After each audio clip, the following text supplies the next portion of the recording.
What's going on, you guys? Mr. Allen here, and we're about to solve this polynomial inequality. So I'm going to do so using a sign chart and a number line. I'm going to put all my critical values on said number line. So x equals 5, that's going to be over here at the right. Over here, I'm going to get -2, so let's put that right here. And over here, I'm going to get 0. So I like to have it somewhat scaled out nicely here when I do these problems, so it's not like really skewed one way or another.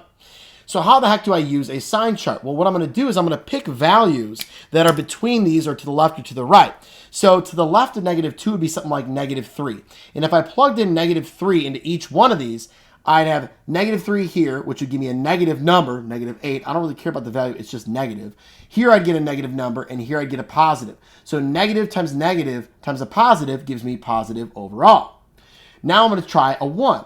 So if I plug 1 in here, I get a negative number. Here I'd get a positive number, and here I'd get a positive number. So I have a negative times a positive, which is negative overall.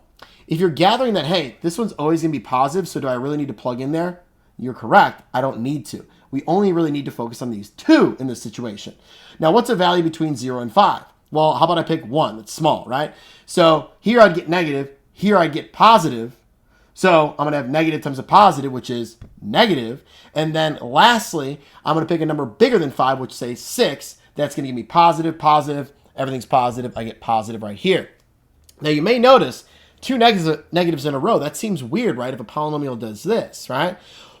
But this guy's squared. It has a multiplicity of 2, which means that it's bouncing at 0. Sometimes people will even put a b there to be like, hey, bro, it's going to bounce, right? You should see the same sign on either side of that critical value. Now I want to say, when is it less than or equal to 0?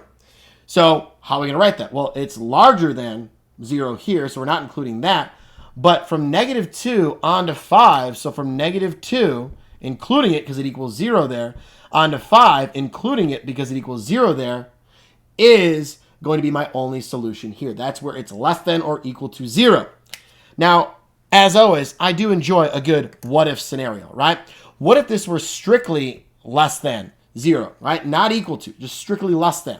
Well, then here's what would happen. I'd go from -2 to 0, not include 0.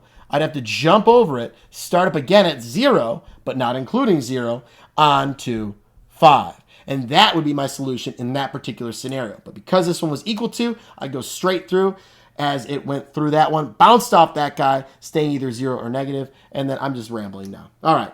I think that's good. You guys good? Cool. Love it. Awesome. See you later.